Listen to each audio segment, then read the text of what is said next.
Boker Tov. Today's daf is Daf Lamed Tes in Zbachim. As we learn from Hachenical basis road and Sunnah Matzar Shivya. We're about 2/3 of the way down on the page at the word Ravina Omar. About 2/3 of the way down on Lamed Tes Manaf. That's where we left off yesterday. What was the discussion yesterday?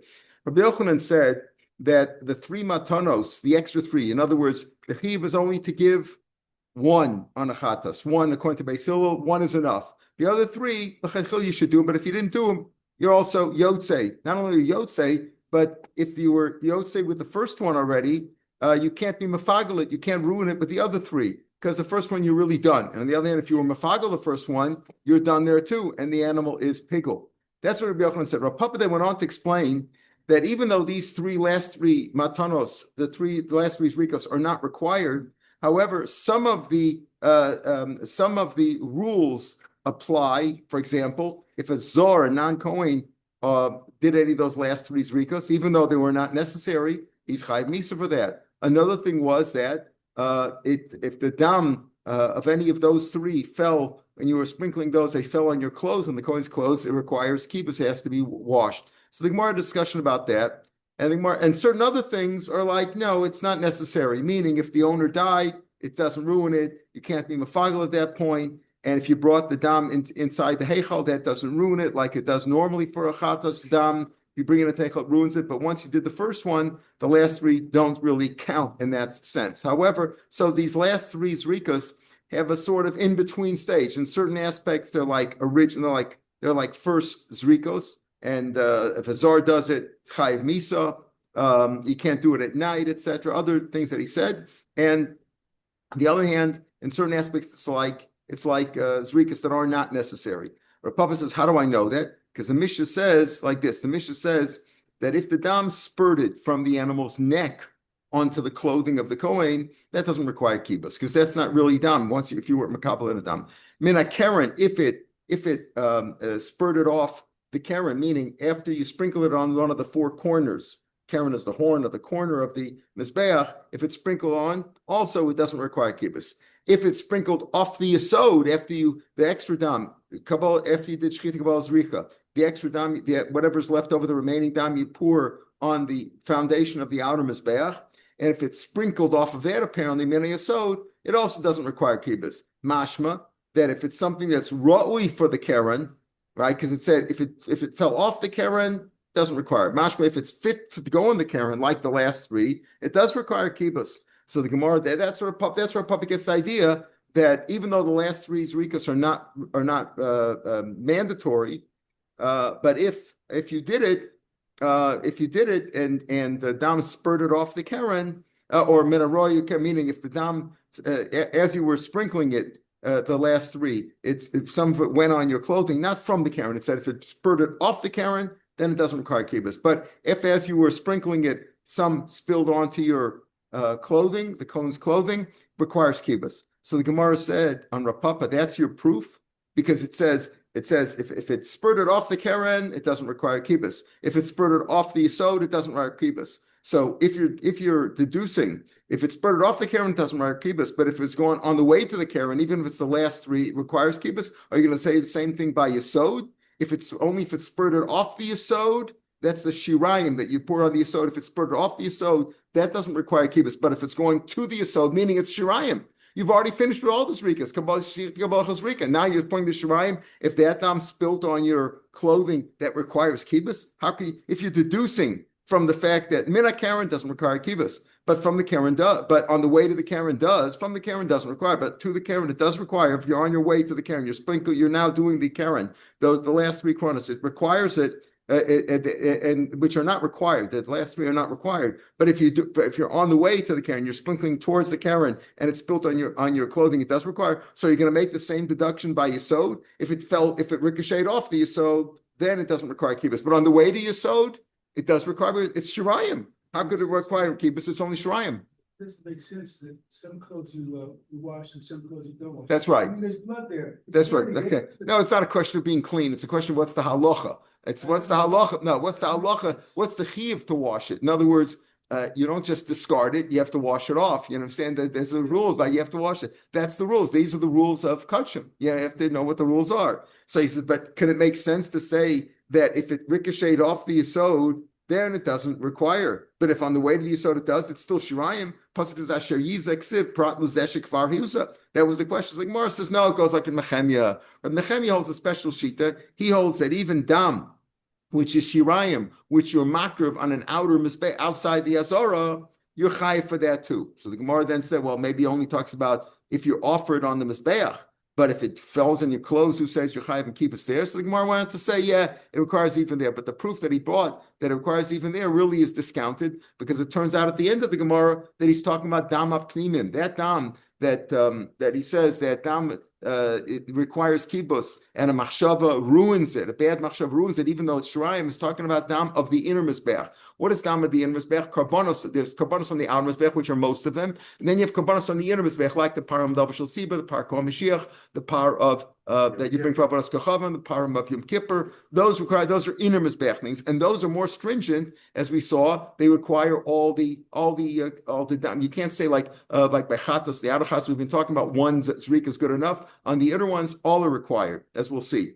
Okay, so the Gemara says it's speaking about that, goes like Nehemiah and Dapim, but still what Nehemiah holds that shiore hadam, even of an outer mizbeach, if you brought them on the outside the azara, you're chayiv there too. Okay, how does that jibe with the idea that it requires kibbutz there? It's not so clear. So this long tosis goes into whole arichas. Yes, Rab Nehemiah may hold that if you dam, which is shirayim blood, meaning after you finish shchita kabbalah zrika, if you put it on the outer mizbeach, that you're supposed to put it on the inner mizbeach on the yesod, and if you do it on a mizbeach on an altar that you made outside the azar, you're chayiv, but still that it requires kibbutz. In other words, it requires kibbutz. Not so simple that you want to say it requires kibbutz. Apparently, we said that everybody agrees that the dam on the outer mizbeach, right? That dam from the outer mizbeach, meaning you want to say Rav Nehemiah holds here. This is talking about dam apnimim, but dam chitzanim potter goes like Nehemiah. So the Gemara then said, but the shiur dam even of an outer mizbeach that you're makar b'chutz,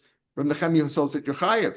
But that you say that you should be chayiv kibbutz on that kind of a blood of the outer mizbeach that you're pouring now on the yesod, that should require kibbutz. That's a stretch to say that, and he still wants to say. Apparently, goes like the Nehemiah. So that's what he was arguing. He says that's from Nehemiah shita, but that to say that the dam that's sprinkled, that's ricocheted off the yesod should be chayiv in kibbutz. That shouldn't be chayiv kibbutz. But if you're sprinkling on the yesod, that should require kibbutz. That's a difficult thing to say.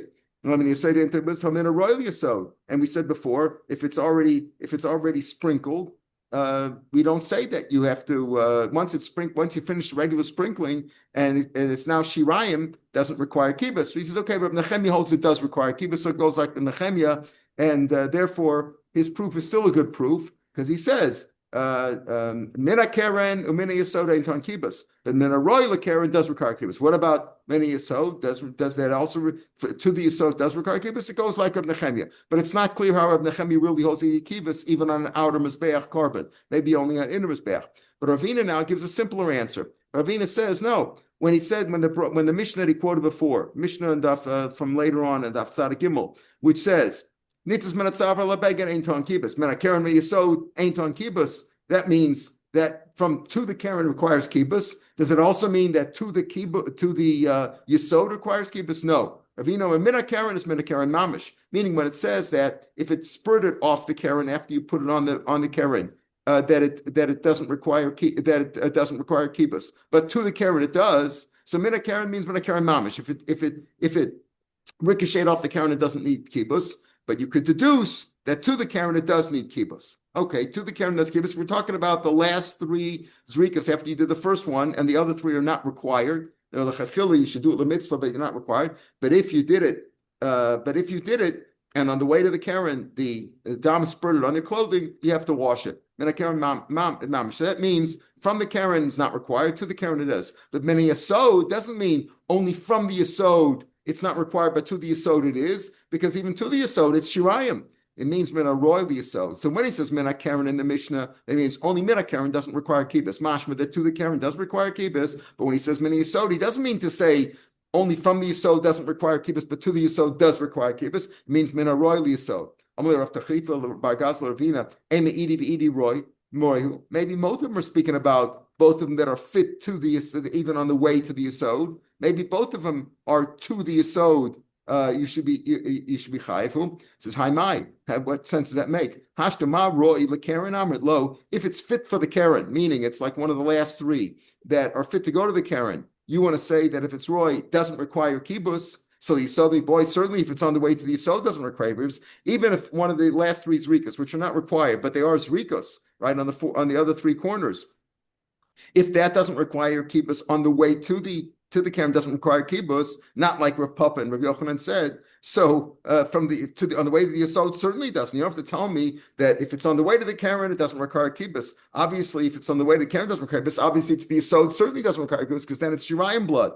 Ela mina karen means mina karen mamish, as opposed to the karen. To the karen does require kibbutz. Mina yesod, mina roy yesod. But when he says mina yesod, it means even on the way to the yesod doesn't require kibbutz. So Ravina gives a simple answer. The kashu was tamech mina yesod ain't on kibbutz. So mina roy yesod does require kibbutz. No, when it says mina yesod, it really means even to the yesod. Mina karen means only if it's ricocheted off the karen after you sprinkle the karen, that doesn't require kibbutz, but to the karen, on the way to the karen, it does require kibbutz. When he says mini yesod, it means even on the way to the yesod, because that's shirayim. So that's a simpler answer. The first answer that we got yesterday discussed was Nechemia holds. Rav Nechemia holds that that it is chayiv.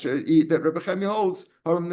He says it goes like Rav Nechemia. So Rav Nechemia says Shiur dam should give him chutz chavis. So the Gemara then said, yeah, but maybe he only holds if you're makir of the dam b'chutz outside the Azara, then you also your chayiv, that he holds by kibbutz also, and the Gemara stretches to prove that, and it's not clear how the Gemara proves that at the end, and Tosfos goes into all riches. Now, if you open up your Chumash to Perek Daled in Vayikra, so the beginning of Perek Daled talks about if all the various karbonos of chatos. So it starts in Pasuk Gimel, in Makoin Mashiach Yechta, that's the coin gadol if he sins. But after he paskin for himself, that's called the par kohen Mashiach, and he gives you the whole things. He brings a par, he brings a bull, and it says, what does he do? He shechts it, all right. He brings it all moed lefnei Hashem, and in other words, lefnei Hashem before the heichal. That means he does it in the northern part of the Azara, and he does smicha, and he shechts it, and then he takes from the dam apart, and he brings the dam inside the oel moed, that's inside the heichal. And he sprinkles it 7 times towards the parochas, towards the partition. That's the parochas, and he sprinkles it 7 times there, right? 7 times there. Okay. Then he takes the other dam. He takes the same dam, and he puts it on the 4 corners of the inner mizbeach. That's called the mizbeach haktoras. Mizbeach haktoras. And he does that. It's called mizbeach haktoras hasamim. Right. He brings that, and he does that on the 4 corners. And then the rest of the dam, the remaining, in other words, how many sprinkles does he have so far? 11, right? 7, and then 4 more. All right, that's 11. Not talking about Yom Kippur when you get into 42 and 48 and all kinds of zrikas there. Here we're talking about he does 7 towards the parchment, not towards the partition, towards the parochas, and then 4 on the 4 corners of the small inner mizbeach. Okay. Then it says Kasher Mishomer Shlomim. The way also the other, that's the emurim, the shtei kloyos and the lobe over the liver. Those things he's mocked them also. But what did he do with the remaining blood? He puts that on the yesod of the outer mizbeach. Remember, on the inside he puts on the 7 on the parochas towards the parochas, not on the parochas, 7 towards the parochas, then 4 on the innerkas, and then he does the remaining blood he puts on the yesod of the outer mizbeach. And then he does the aktar. Okay. Then he takes the whole animal, because the whole thing is burnt like an ola, and he burns it outside all 3 machlos, outside of Yerushalayim. That's par kohen Mashiach. Then the pasuk goes on, pasuk Yud Gimel. It's a, pardon? Dalet. Perek Dalet, what did I say? Perek Dalet, pasuk Yud Gimel. The im kol hadasi shel yishku v'nelmat. Now here's the param davar shel tzibur, which is very similar. Except this is when the whole tzibur sinned. Remember when Bezdin paskin wrong? There was almost Masechet Orios. Bezdin paskin wrong, and Bnei Israel followed them. Then they found out they made a mistake. Then they have to bring the param davar shel tzibur, and it's a similar procedure, right? Then they found out about it, and they found out that the mistake that they made, the Ziknei Aida, they bring the thing, they do the smicha, they do the shchita, same thing. The Kohen takes the dam, he sprinkles the dam 7 times towards the partition, inside the Olamoid, inside the Heichal. Then he does the 4 corners. Pasuk Yud Ches now. And then like the rest of the blood, he pours on the outer Mizbech, like you said, and he does the Aktara. And then, okay, now, and afterwards, in Pasuk Chafal, if I'm skipping Chaf, then he says, it's a problem because the machna and you burn it the whole thing, right? Like he did the par Kol Mashiach, he burns the whole thing. Now, Pasuk Chaf, the whole thing seems extra. Number 1, all the rules, remember, of Karban, of Kachim, are that the Pasuk has to repeat it so that it's ma'akiv. Remember, if it only says it once, then it's the mitzvah. If it says it twice, then it's la'akiv. Like we had one shot of by the chatos, right? It says like we said 6 times, and then 4 for the zrikas, 4 are lechiyav, and Beishamai said, and 2 is for the mitzvah. 4 is for a mitzvah. 4 is for a mitzvah, and 2 are ma'akiv. And Beis Hillel said no. 4 is mitzvah, and only 1 is ma'akiv. So you have this idea: if it repeats something, then it's ma'akiv. Okay. Now this pasuk of asa lapar. We're talking out here about the param davar shel tzibur, pasuk chaf, and it says, look at pasuk chaf carefully. I'm going to read the whole pasuk, then we're going to dissect it. Ba'asa lapar kasher asa lapar chatos, and you'll do for this par asher asa. Now, number 1 is to say lapar. We're talking about a par. Why does he have to say again lapar? And kasher asa lapar chatos. What do you mean? Why does he have to tell me? Do for this param davar shel tzibur the same way he did for the other one, for the par Kohen Mashiach, which was the first one mentioned. You already listed everything. Why does he have to say, and now do for this the way you did that? What do you mean? He doesn't have to. If it wouldn't have had this pasuk Yud Gimel, Yud Dalet Tesvav, and telling about param davar Mashiach, so you have a par davar Mashiach, do just like you did the par Kohen Mashiach. But he already listed everything for him. Kenya Salo, the same you do. The whole pasuk seems redundant because we already know, we already have these rules. You already explained what to do. Says the Gemara. Now look at the Gemara, keeping your finger on this pasuk chaf. So the Mishnah said, when it comes to Mizbeach HaPnimi, all the blood that's sprinkled there is ma'akiv. You can't skip the last 3 corners, right? We said according to Beis Shammai, you can skip the last 2 by an outer chatos, by a chatos brought on the outer Mizbeach. Outer chatos. Outer chatos means the chatos brought on the outer Mizbeach. Inner chatos, the chatos HaPnimi is the inner ones, right? Now, the inner ones, the outer ones, we said according to Beis Shammai, all you need is 1. The other 3 are extra, it's a mitzvah, but it's not ma'akiv. According to that's by outer chatas. By the inner chatas, you got to do all of them. That's what the Mishnah said. Look back at the Mishnah that we saw the other day. Along with us, that what kol anitin al mizbeach hapnimi, says the Mishnah on Lamed Vav Amud Beis. Im chisar achos min hamatanos gil lo keeper. If you missed one of them, if you did 3 out of the 4, you didn't get a kapara. Okay, that's what we said. We say that every day in Ezer Makoman. The first Mishnah Ezer Makoman. Now we're going to see the Gemara. Takon in mizbeach hapnimi tan rabbanim. V'asa kasherasa. Now look at pasuk chaf. You have one eye on the Gemara and 1 eye on the pasuk. V'asa lapar sherakasa. So number 1, we're dissecting it and taking out words. V'asa, the first word, kasherasa. What does Allah say for? Ma balam. What is that teaching me? Lichba ba'asaso. It's doubling it up, meaning it's repeating it. It's like shana la'akiv. It's repeating it to Thomas Makav. V'limishim chisar achsim kol matanos lo asol klum.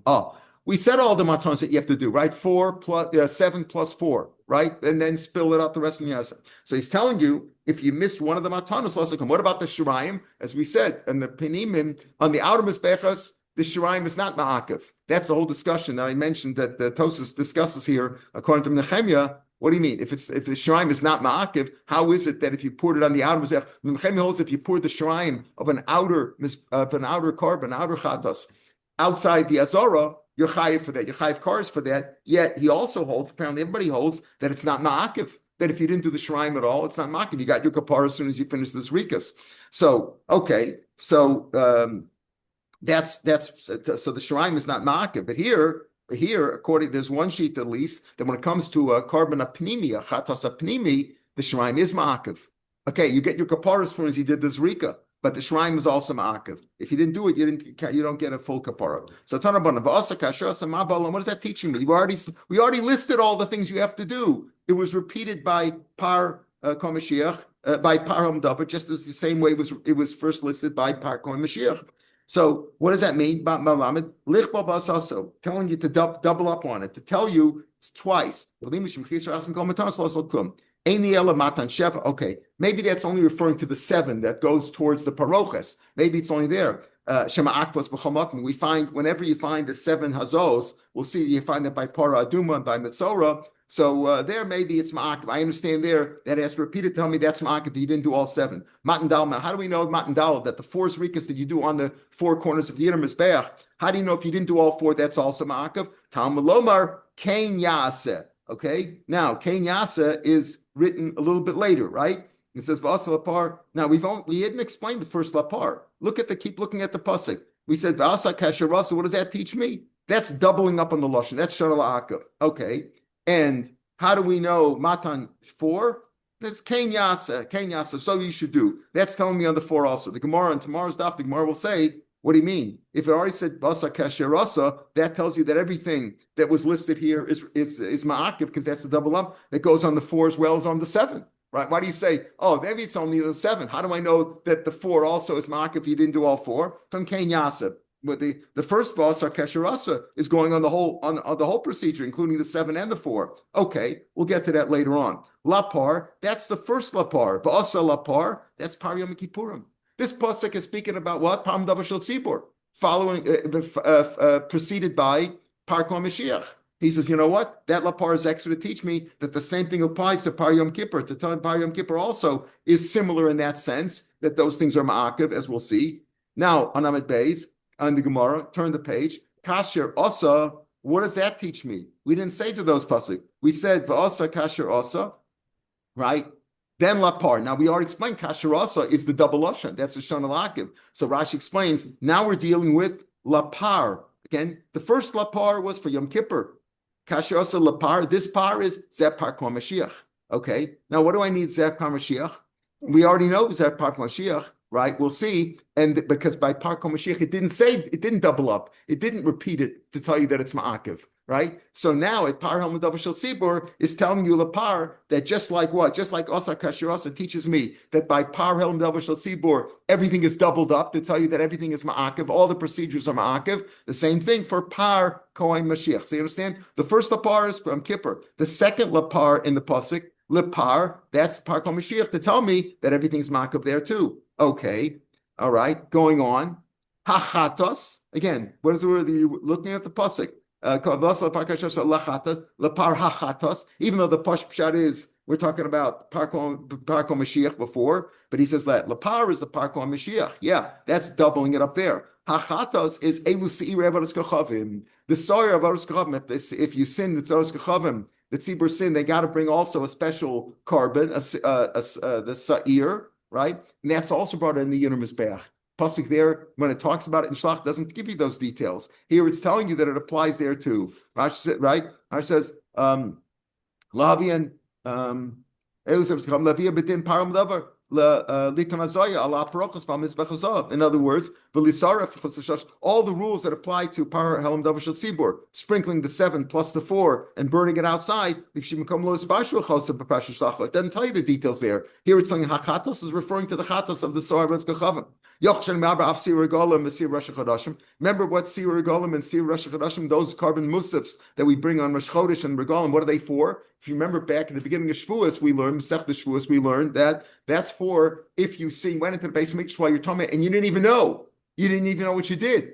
So the carbon seed, the musaf that they bring on Regalim and Shosh Chacham, is mechaper for the people who did that. So maybe that's what you're supposed to do for the Seragom Sarah Chodashim. You're supposed to do this procedure of 7 plus 4 plus burning it outside Yerushalayim. Tamalomar low. Kenyasa low. Only this one. Only this, meaning only what we said till now. The Yom Kippur and Avaros Kachavim. So why did you include that the soil of Vodazara is included in these rules of 7 plus 4 plus burning it outside, and not the Musaf of Regalim and Shor Chodashim? I says because once we have an inclusion, because it said what? Hachatos includes something else. And we also and the extra lapar. And we have an exclusion of lo. Marbani Yasel Shemachapin Averis Mitzvahs Yadua will be mechaper for Averis of mitzvahs that we know, like Avodah Zarah. You know, you did the Avodah Zarah. Just like what? just like the Param Davashil Tzibur and the Parko Mashiach is for a mitzvah for an Avera that you know. Umotzi, I'll exclude Elu Shein Mechapen Alaveras Mitzvah Yadua. And we exclude the Sorah of the Shalosh Regalim and Shalosh Chodesh that are brought for Averas that we don't even know if they were done. We don't know that they were done, so we exclude those. The Chiper, the pasuk goes on. The Chiper Aleim Makom Nisacham. The Chiper, what does that mean? Af Bishlo Samach. You know what? Even the Chiper is like, it's good enough. We had that day. The Chiper, even if you didn't do everything. The Chiper, you had a kapara, even though you didn't do smicha, even though you're supposed to do smicha. Even though you didn't put the shirayim, even though you didn't, this goes with the sheet that we're going to see different. Now, this is all one, we're explaining one way to learn this whole pasuk. Tomorrow we'll see another way. Even though you didn't put the shirayim on, you're also yotzei. So why do you say if you didn't do all the hazos, the 7 plus the 4, then you're not yotzei because you have a double oshon and the hachshir. But if you didn't do smicha and shirayim, you're yotzei. Amrit poslani bazos. I passel the hazos if I didn't do all the 7 plus 4 shemakos kol makam, because we find that they're always ma'akiv in other cases also. But the smich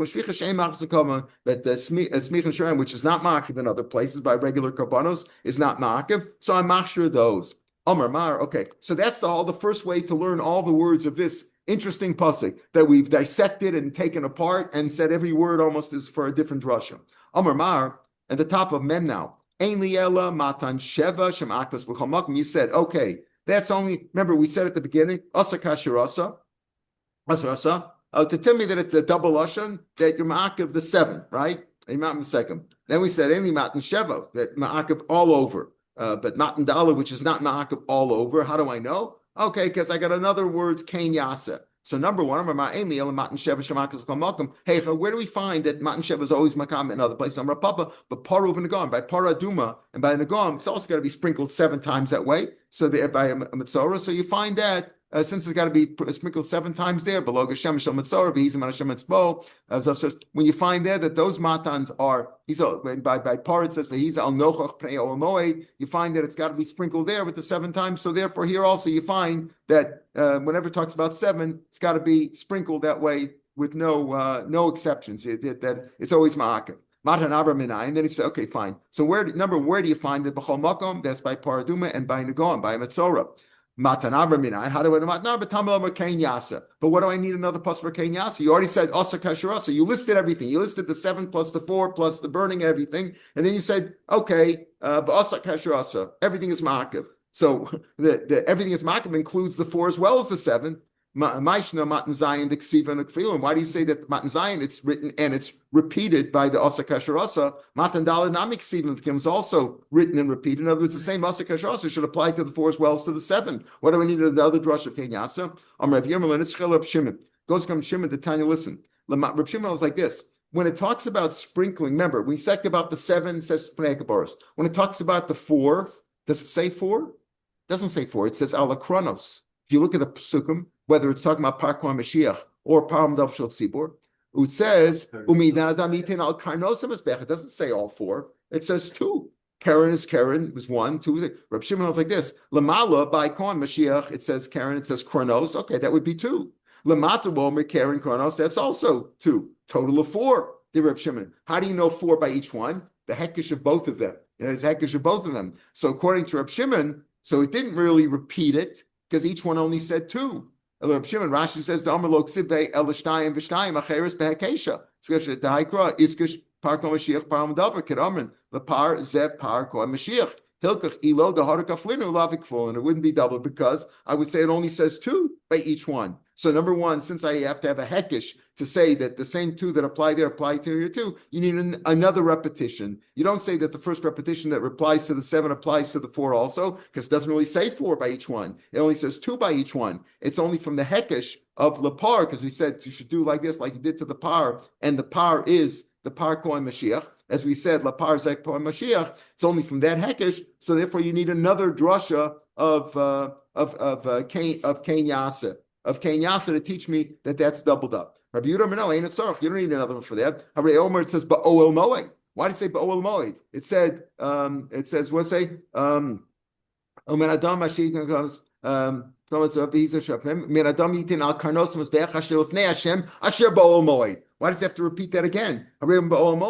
I'll call him Rabbi. Why does it? Could have just said Asher Lefnei Hashem. That's the Ol Moed. We know where that is. Why did it say Ol Moed? That's to repeat. That's to tell us that everything in the Ol Moed, meaning all four, right? Rashi says, "Areyu Omer b'shneim al karnos mizbech al mizbach." It says b'shneim al karnos mizbachas mizbach torsasam Asher Lefnei Hashem. Asher Ol Moed was that extra. By Ol Moed, you say it's extra. Rashi says, "Daksiv Asher Lefnei Hashem." It means all four. So that's Rav Yehuda Ken Yasa Mayavlei. We're saying Ken Yasa is only to teach me doubling up on the four of the inner mizbeach that you have to do it a second time. What do you need it for? And so according to Rav Shimon, you need it because it doesn't really say four. It says two, and the other two it says two and two, two by Mashkom Mashiach, two by Parmadavar, and only from the Hekesh apart do we say, okay, four by each one. So it needs a special repetition. According to Rav Yehuda, it doesn't have a special repetition, because since that's your Ol Moed, it's teaching me everything in the Ol Moed. So I already know that. So the original what of Asa Kasher Asa doubles up for that. So Rav Yehuda Ken Yasa Mayavli, what is it? Mi boy like that time, the official on the Par Yom Kippur. The smicha b'shir adam, but Par Yom Kippur doesn't say smicha shir adam. Minayin, how do I know? Talmud Lomer Ken Yasa. So the Ken Yasa is going on the Par Yom Kippur that also needs smicha and shir adam. Par Yom Kippur lo lamad. What do you mean? Why do you say he didn't say for Par Yom Kippur? Ha'amid lapar ze Yom Kippur. You already said that the word lapar is the par of Yom Kippur. That's what we said at the bottom. The first lapar in the pasuk is Yom Kippur. It's Rasachim and Hanimili avoted ma'akva kapara. I may think that this we say lapar you should do for the way we're doing it for the par Palm Dav Shosiba also applies to Yom Kippur. That's only the avodas that are ma'akiv, right? That are ma'akiv kapara, like Shchita Kabbalah Chesrika. Al avoda the lo ma'akva kapara. An avoda which is not ma'akiv kapara, like what? Smich and shiori adam. A meloam, I think that wouldn't come more that it does.